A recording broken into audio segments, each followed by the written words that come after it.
Hi, Perry here. Just wanted to give a quick disclaimer ahead of this episode. Had a technical issue with my microphone. Thank you very much to Gemma and Corrinne for both putting up with my sound dropping out a lot during this episode. They did very well to carry on, and unfortunately, a lot of my speaking parts have ended up on the cutting room floor in the edit of this. So if it seems a bit disjointed, then that's the reason why. But I still wanted to get something out, and I hope you still enjoy this episode of the Motorsport Review.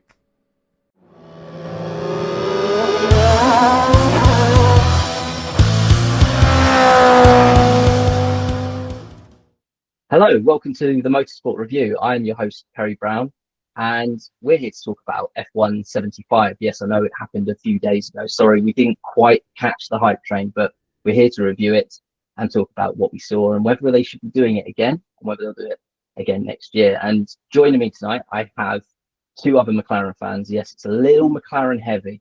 Let's just say that from the outset so we know exactly where we are when we're reviewing and giving our verdicts. But they're lovely people. That's the main thing. So joining me tonight is Gemma and Corrinne. How are you both? Thank you very much for joining me. We'll start with Gemma. How are you? I'm good, thank you. How are you? Yes, very good. Ready to get into it and talk about F1 75. And yourself, Corrinne, as well. Thank you for joining. How are you doing? How's your day been? I know you've been a bit busy. Yes, so I am fresh from a little visit to Woking to the McLaren event that was taking place in the town centre. So I took my son with me, and yes, we had a great time. Thank you very much. Excellent. Yes, I think it's only there till tomorrow. But if you're a McLaren fan and you haven't already heard, get yourself down to Woking. There's a car there in the current livery, which is what we're here to talk about. Yep. And yeah, the F1 75 launch itself. So I think generally speaking, I didn't have high hopes. I'll be honest. I think we spoke about that last time on the podcast. We sort of said, look, we're not going to be thrilled here. Generally, I think it actually was a lot better than we expected. It was quite surprising just how good it was, but it was certainly better than expected. There's certainly things to work on. But did you both? I'm guessing you both watched it live on Tuesday night as it happened. I watched it on Sky Sports. I'm guessing you both did the same thing on Sky Sports as well. Yeah, so I was watching on Sky Sports as well, because we were threading back and forward on the app during the event, weren't we? Yeah, I'm the same. I was watching it Sky Sports. I actually wrote my sister in watching it with me, and she actually enjoyed it. So because I thought I was just going to rant all the way through it, but it was okay for me as a one-off. I don't think it should be done again, but it was an okay event to celebrate the 75 years of Formula One. Yes, I mean it made fun of itself straight away. Jack Whitehall comes straight out and says, God, only Formula One could hire the O2, sell it out to 20,000 fans, and then launch 10 cars that we've already seen every year anyway. So, I mean, for what it was, as I say, it was better than expected. I honestly thought it was going to be wheel each car down, go, here it is, here's the stake, the Williams, whatever it might be.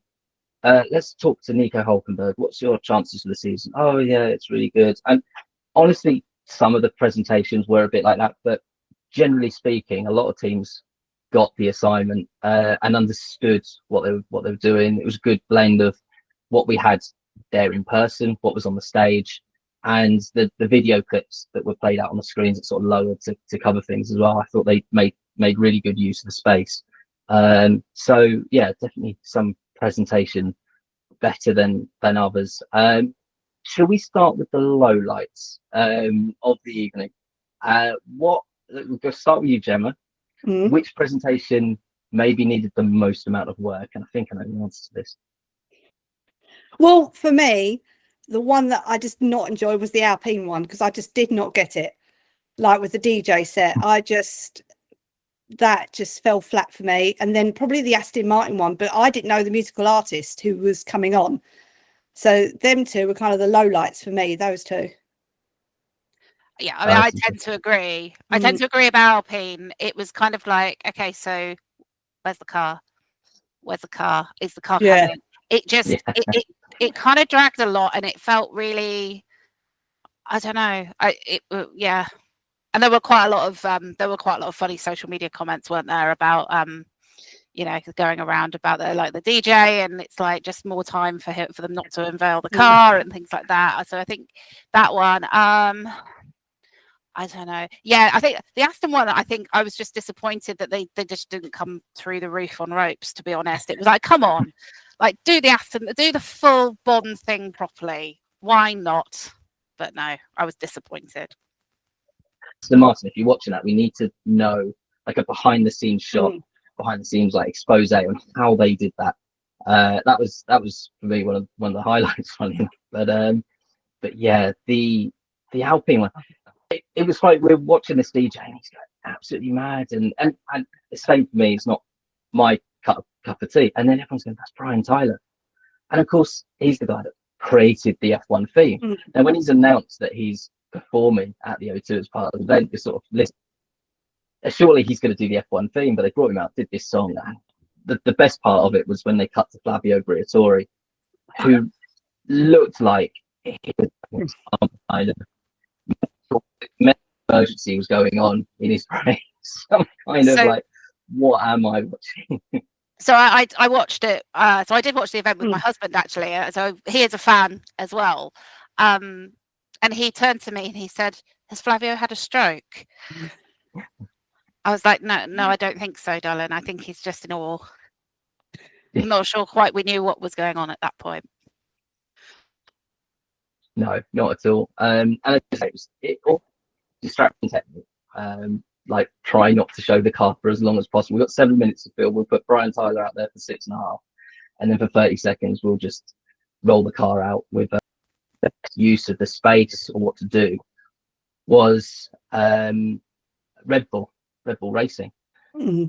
They obviously it didn't help that they started straight away with Christian Horner, who got booed, and from there they sort of introduced, we're going to do this video clip of them rolling the Red Bull through, and it's a homage to car culture, and it just didn't sit right. Did either of you feel the same? It wasn't just me that just thought, especially when they sort of cut to the chicken shop or wherever they are and they're sort of reading off the and I was like, I don't really understand it. I 100% agree.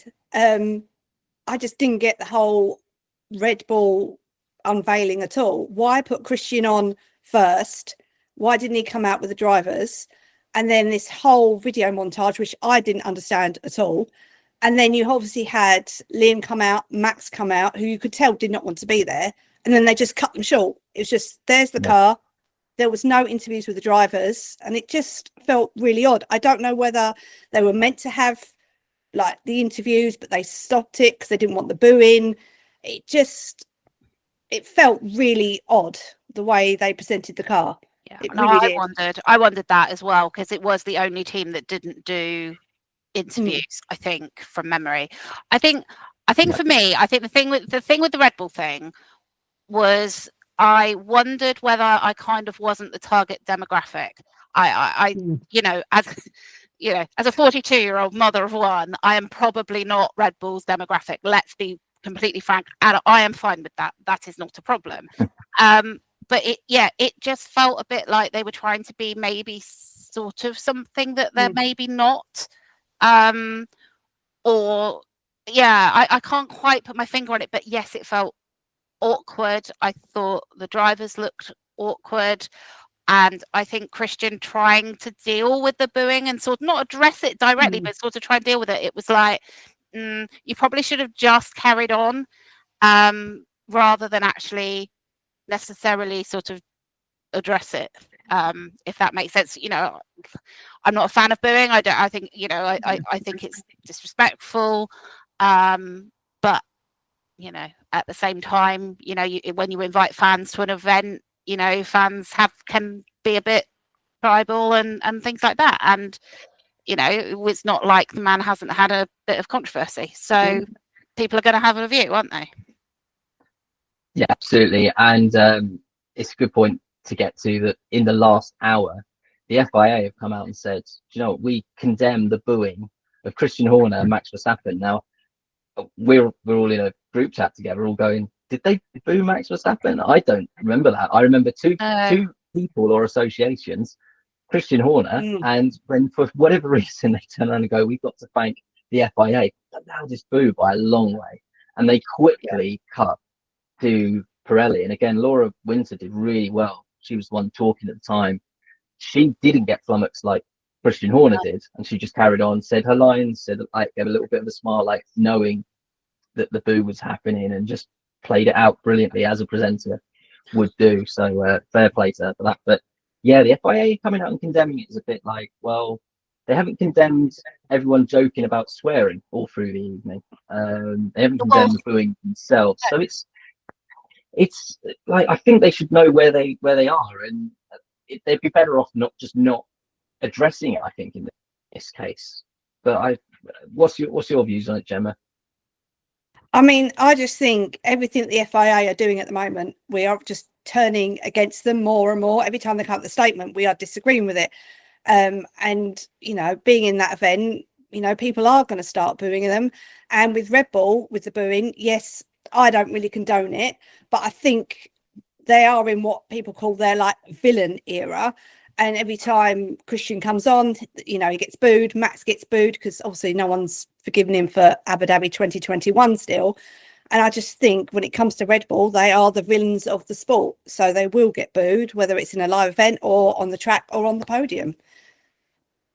Yeah, teams, it's worth noting, again, I know we've assembled a McLaren lineup here, so none of us are going to be particularly favourable, but it's worth saying that teams do go through good and bad eras. So there's every chance that Red Bull will be like the heroes in 5, 10, 20 years again. They were kind of perceived that way, weren't they, when Mercedes were winning everything, and even Lewis was standing there saying, I need Ferrari and I need Red Bull to come and make it a race. And they themselves sort of turned around and said, well, we're the ones that are going to come and save the sport, and we need the FIA's help, we need the F1's help, because we're going to try and stand up to Mercedes. Unfortunately, the way things have gone, they're now, as you say, they've now switched. And I think it would be really interesting. I'm going to have to try and find a Red Bull fan that's very happy to come on this podcast and ask them, because how do they view it? They see we're getting booed and go, this is unfair.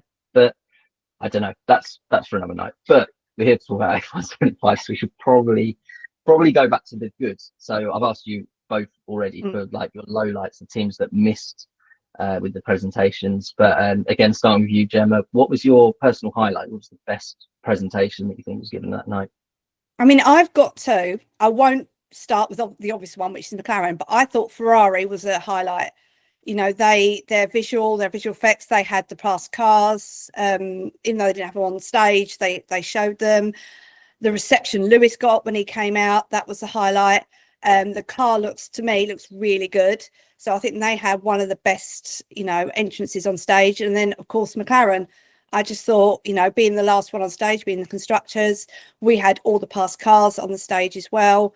So, yeah, them two were definitely joint highlights for me, definitely. And we had Martin Brundle. No one else got Martin Brundle, did they? No, exactly. No, we certainly had stage presence, didn't we? We had, as you say, the cars, Martin Brundle, the Constructors' Championship there on show. But we'll get to the livery a little bit late. I think that was maybe a bit where it went.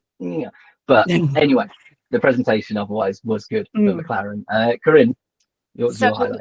I mean, I'm a bit like Gemma. I've got to. I enjoyed VCARB actually. I thought that was good. It felt quite fresh. I mean, again, I'm not going to be their target demographic, am I? But it felt quite fresh. It felt quite like it was almost like a rebrand. Almost, it felt like they were trying to move into a new space, and I thought that was nice. And Carlos at Williams, I thought he got a great reception.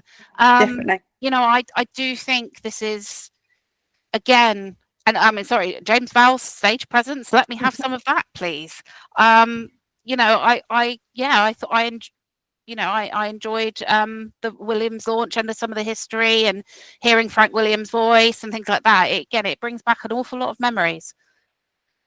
Yeah, Williams did very well. As you say, James Vowles came out looking every bit like a presenter, didn't he? Walking and talking confidently, waving to the crowd. He absolutely oozed confidence as he was up there. Yeah, that was really good. Shout out to as you say, V-Carb there, and Munya Chihuahua. I absolutely love him. He's like, yeah, a brilliant person to have on board. But at the same time, I was kind of thinking, you're again poking fun at themselves here, saying like no one knows our name, which is kind of like, is this a good way to launch a livery by saying we've got a really awful name that no one can remember? But it was funny. It was really good. You know, it suited the atmosphere, I think, and changed the tone. And then having him there actually come out on stage and do the presentation as well, not just doing a quick video, taking his money and running. So now it was really good. Ferrari, to say, highlighted, really clean, really nice. Did they have to flash the word passion? It's a personal word when Ferrari only want to talk about passion. Like no other team has it or something. Like they're the ones that own that. But yeah, my personal highlight was Aston Martin. I know we again spoke about them. We won't go too much, but again, the Bond theme, I like that. The play to The World Is Not Enough. And then the artist's name is Thames. Again, not someone I've heard of, but oh my God, I thought she was brilliant as she was going down the stage and singing as she went. And then the cars getting wheeled out behind her. And it felt very much, again, on that James Bond theme, like she was doing like the Bond song, if you will. No, I thought she was really good. Right, so yeah, generally speaking, I thought this went really well. I think a bit of refinement around the edges. This could be a yearly thing. But what do you think about that, Gemma? Because you said at the start that you could only see this being a F1 75 launch event. They do it this once. What do you think about if it returns next year?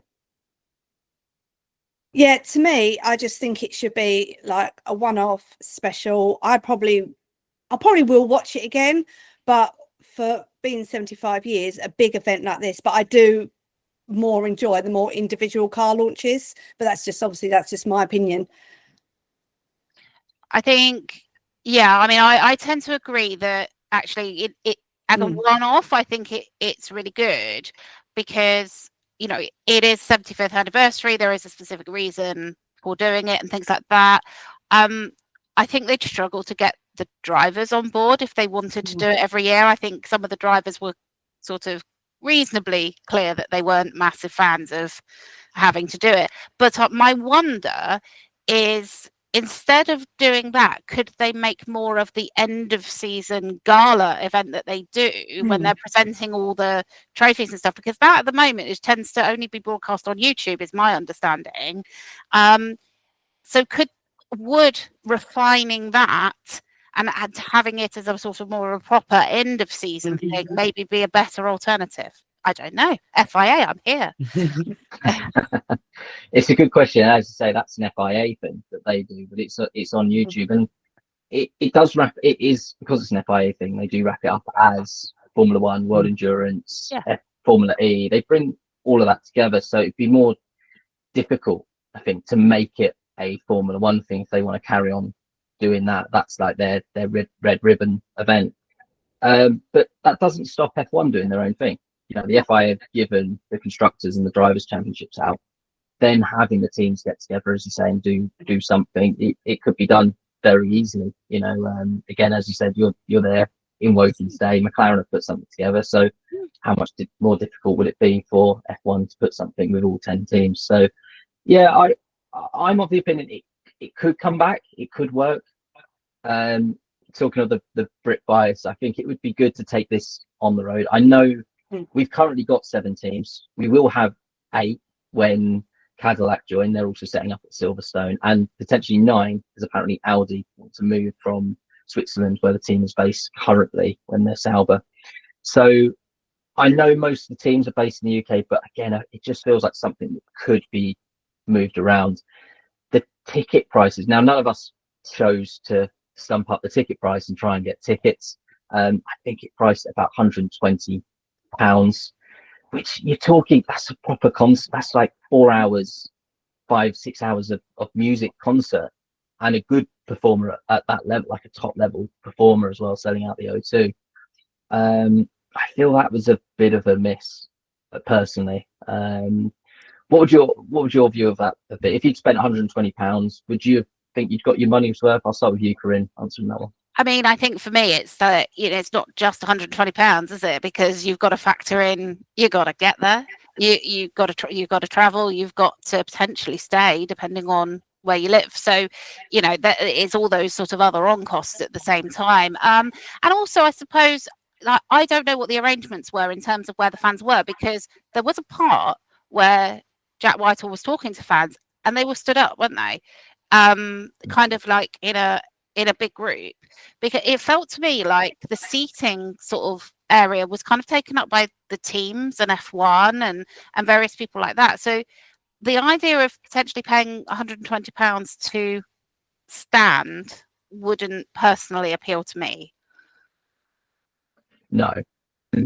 Yeah, so a lot of people being invited as well, and a lot of them seemed, as you say, up in the stands as well. So yeah, the teams and the drivers and the associated press and the people were sort of sat down around the stage. They were the ones closest to it, which as you say quite rightly, you want to be the ones underneath that stage. And again, when you go and see a big performer, they're the fans that are closest, with like a sort of thin veil of security sort of between the two, like a bit of a barrier, a few bodyguards, and then there's the performer right in front of you. So you could kind of see that would be the best place to potentially see this kind of event. So to see them sort of further back in the staging was probably a bit disappointed. But again, I should have tried to find someone who was actually there to say, what did you think? But then might bring it on the nose. Gemma, if you paid 120 quid, would you have been satisfied getting your money's worth? I wouldn't. If the 120 was like up in level 4, then I would not be paying that. If they were to do it again, I would say, you could have the drivers and the teams on the side, but I think they should like do like a VIP, like golden circle at the front or something for the fans that want to pay that price. But I'm not going to pay out 120 just to sit up quite high up. And I don't know whether there was stuff going around the O2 as well, like for stuff the fans to do with F1. So if there was some kind of interactive element outside the O2, then maybe I'll pay the money. But just to sit high up and like tier 4, level 4 and not see a lot, I wouldn't be paying that kind of ticket prices. No, it's very F1. It seems they seem to see what the reasonable price is and then double it. So yeah, I think there was a lot going on from, again, what I've seen on social media. Lego had things there, and all kinds of other brands like Virgin Media had presence as well, had simulators and things that were there. Again, whether that was closed off to people that were invited by Virgin or if that was everyone, then I'm not really sure. But yeah, it's, as you say, I'll have to check in with someone who was actually there and say, did you get your money's worth? But I'm sure if they were there, then they would say yes. So but also it'd be interesting. There's so many other ways of doing it. Is that when they could have said to the teams, okay, here's a ticket allocation for your fans, you distribute them how you wish, run a competition, give them out to, or give them out to fans at, I don't know, 10 a race, give them whatever you want to do, but to do it that way, I think a lot of people probably felt like they maybe missed out, because obviously there weren't actually that many in the grand scheme of things. But yeah, I think also as well, the sort of, again, we live in the era of sort of influencers and Instagram, people and all the rest of it, and there were a lot of those, it felt.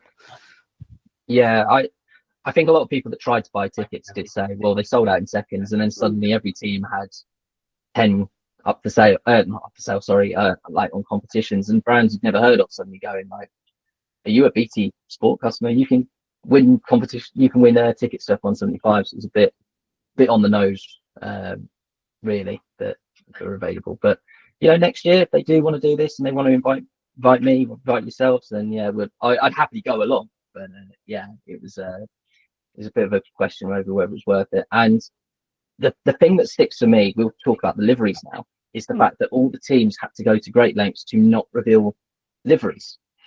Now, MotoGP had their own sort of style of launch event in Bangkok, and they didn't stop the teams from launching the bike liveries and the teams. We had 10 overall launches, which again, for me, I wasn't quite as involved in, seeing drivers in overalls. Yes, it's good, but I actually want to see the cars, because that's what we're going to watch in the race. We're not going to see the overalls particularly. So it was a bit weird seeing the teams do that. So I'd like, again, if they were to do this next year, I'd like them not to have to withhold the liveries. Just let them launch the liveries as they want to do. Let them do that, because at the end of the day, it's for the corporate sponsors, isn't it? That's what these launches are for. So so the liveries then themselves that got launched, they got this huge event. So the liveries were worth it, right? They weren't exactly the same as last year. Maybe not. So we've all got together a top 10 list of what we thought of the liveries. I'm going to start with you, Gemma. Can you give me a rundown, 10 down to 6? So we're going to go for the bottom end of the livery charts and see what you've got. So the bottom is going to be Red Bull, only because it's the same car every year. It's the same livery. So I've got Red Bull, Williams, Mercedes, Ferrari, and then Kick Sauber. 10 to 6. I just thought they were kind of the same as last year. Nothing major changed with those kind of liveries. Yep. Okay. I go with that. Yeah, it's you're right. You want to see something new in evolution. Interesting. You put Stake as 6, which is fairly high up. But for me, I feel like they've changed theirs a little bit. They haven't changed the colour scheme. I feel that was a bit last year. You know, the bold green. I know that's the Stake colours rather than Sauber or Kick. But yeah, they went from sort of geometric patterns that didn't make sense to just a gradient and missing loads of sponsors. So yeah, interesting to see, Corrinne, where you put them. So you're 10 to 6. All right, so going for a 10. So I've got Red Bull at 10 as well, because we know what that is. I've got Sauber at 9 actually. Yeah. I've then got Haas, Aston, Ferrari. But like we were discussing before a bit, I've sort of got quite polarized views at the top and bottom and a bit of a conglomerate in the middle. So yeah, that's kind of where I'm at. I had Red Bull as 10th as well. It's the same. Unfortunately, it's the same livery they've launched since I want to say 2022, sorry, when they suddenly had Oracle on the side instead of Red Bull. That's been the biggest change in their livery since I don't know when. Before that, you've probably got to go back to maybe 2014 when they had Infinity on the side and it had a bit of purple. And I thought, actually, it's got a bit of something. I quite liked that hint of purple and a bit of a blend. And then that went and made way for the matte colours that we now see. So yeah, Red Bull 10th for me as well. So that's unanimous. Maybe the rest of the list won't be so much. I had Williams in 9th, so that's matching with you, Gemma. I looked at that and just went, they've gone from, especially considering they just shown us the test livery, and the test livery looks so good, blends of different colours, different shapes, and the car got launched and it's got the biggest Atlassian sponsors in the like sponsor stickers on the side. They worked the printer hard to get those out, but it's just a blue gradient for me. It was like, oh, okay, and some white lines. So yeah, I was a bit disappointed with that. And again, I know it's an opinion thing, but a lot of people rated that quite high, but I couldn't personally see that. In 8th, I had Stake. Again, same thing, gradient, we're over the green. In 7th, I've got Haas, because again, I just saw the Haas and went, in the history of Haas liveries, this is a Haas. It's just their livery. Kudos to them for leaking their livery twice before the event, though. That was pretty good. So interestingly, Gemma, you've got Haas in your top 5. How far up do we have to go? So they are 5th. Okay, they're 5th. Okay. Yeah, they are 5th. So, I was thinking they might be if we're going to go any higher than that. I was going to. Yeah, no, they are 5th.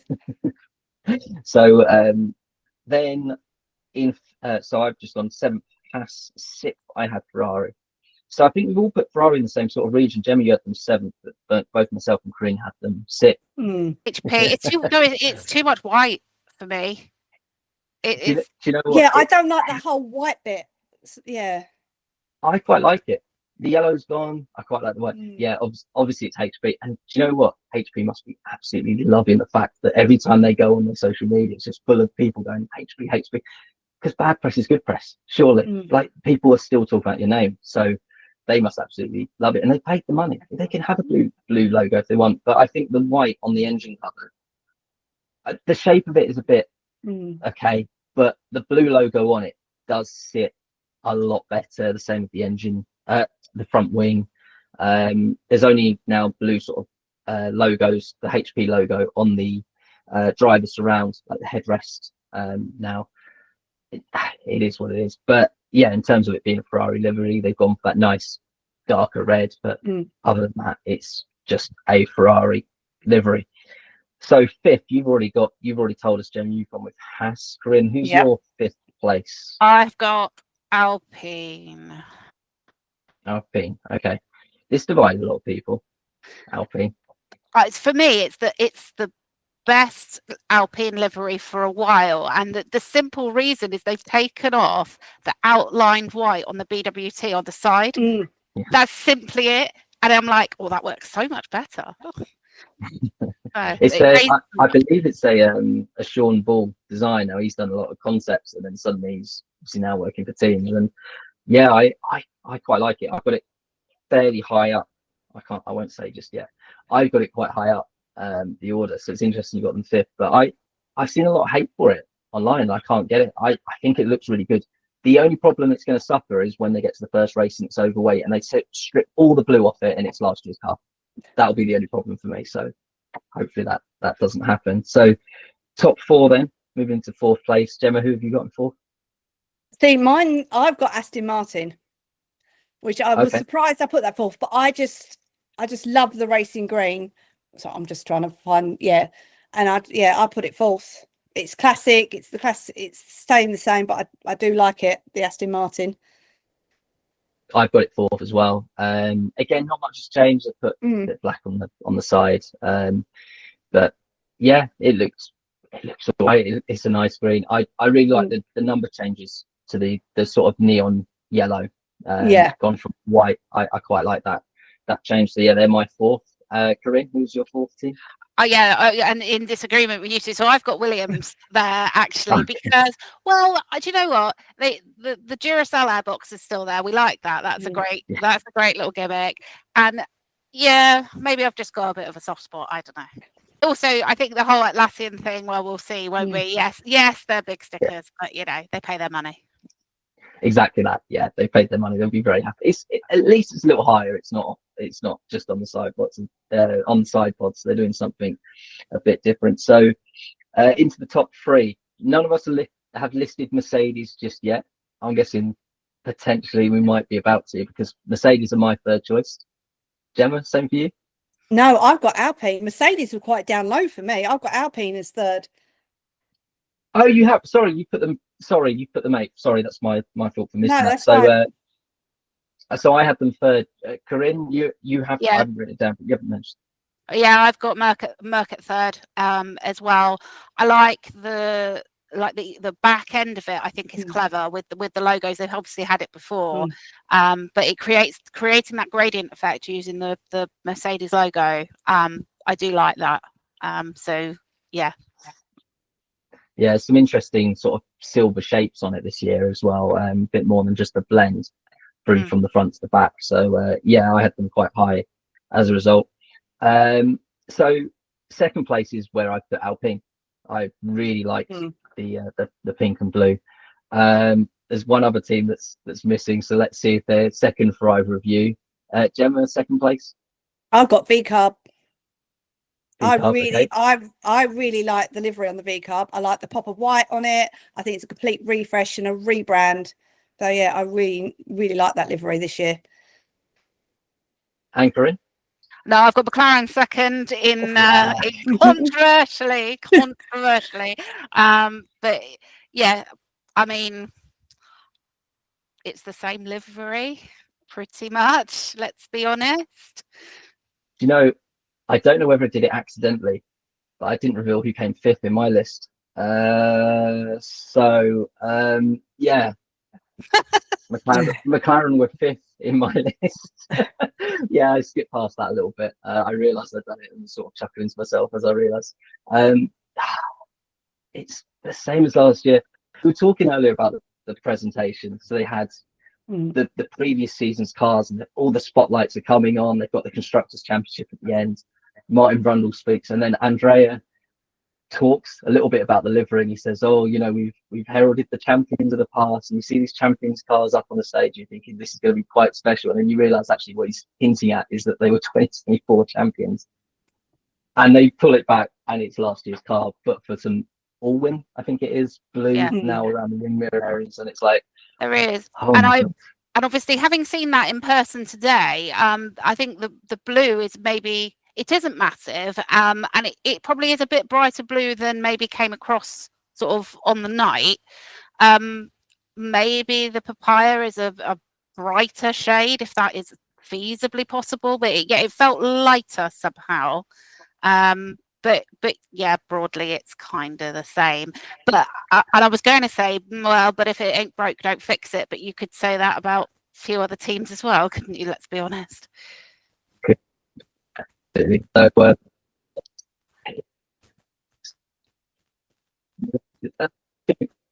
Done. Lights. Yeah. But it is a good break, but that's it. So, didn't you? You got McLaren as first. I do have it as first. I will admit I am biased, you know, as like Corrinne said, if it isn't broke, don't like fix it. But yeah, it's just, I know it's the 2024 livery, but it's McLaren. Although I do actually for the special cameo livery we did have for the testing. But no, it's still got the papaya. Yeah, it's still going to be my number one car. What I couldn't see though, actually, as a side point, I wonder whether they've still got those changeable advertising panels. That'll be interesting. We'll have to see whether they're still there. Obviously couldn't tell, or you know, from today, but yeah, or see whether anyone else has picked them up as a innovation. We'll have to see. Yeah, it's quite. I quite liked seeing them on there. You know, they can rotate round, gives brands the chance to do something with it. So it's that turkey special livery that Red Bull did. So yeah, I had them as number one on my list. So a lot of people rated that highly, like the launch. So they seem to hit, which is funny when Red Bull themselves seem to miss so much livery and presentation as well. So I think we'll start to wrap it up there. But yeah, just one other thing I thought ending at the end that I thought was a bit of a miss was when they brought the screens down and they had Alex Jakes talking over the calendar and going, "Oh, first up we got the Australian Grand Prix," and I'm sat there watching, like, is he really going to list all 25 races? Obviously, it was to set up this great shot at the end of all the cars and all the drivers. But again, I thought that was a chance to have a bit of a VT instead. It's a bit of a anticlimactic end, that one. But did you see that the same, Gemma? Yeah, I completely agree. I think it should have been like a VT or a little montage. But yeah, it kind of felt flat to me, the way it just kind of ended. But I mean, all the cars and all the teams coming out. But yeah, I definitely agree with you, Perry. I mean, they could have voiced it. Oh, well, they could have gone on a bit of a video round some of the tracks. By all means, having voice over it, but they could have done a sort of round the globe visit, actually at the tracks. Maybe, I don't know. Yeah, quick 2 to 5 second shot of something that happened at that race last year, and that would have been enough. Yeah, it was a bit weird. He even said at one point halfway through, he's like, "Please stay for the grand finale. There's something else coming, please." Like, because I was reaching for the remote thinking I can't sit and watch him say this. So yeah, no, as I said, generally speaking, I was impressed. I thought it was a good roundup. There's just a few little things to clean up here and there, but yeah, things we've got testing begins next week, and we can officially say that Formula One has launched for 2025. So hopefully an exciting season coming up. I don't know what we're covering next week, but I'll try and think of something in the days before then. But until then, to both yourself, Gemma, to you, Corrinne, thank you very much for joining me and recording this tonight. It's been an absolute pleasure. Thank you for having me. You're welcome. It's been lovely. Thank you for inviting us on, Perry. You are very welcome. You can both come back again, especially as you McLaren fans, of course. We'll try and maybe mix it up and get like someone in for a bit of a neutral perspective in. But no, as I say, all like we laid it out on the ground straight away. We're McLaren fans. We're maybe a bit more biased, but at least the listener can make up their own mind. But until you hear from us again, thank you. This was the Motorsport Review.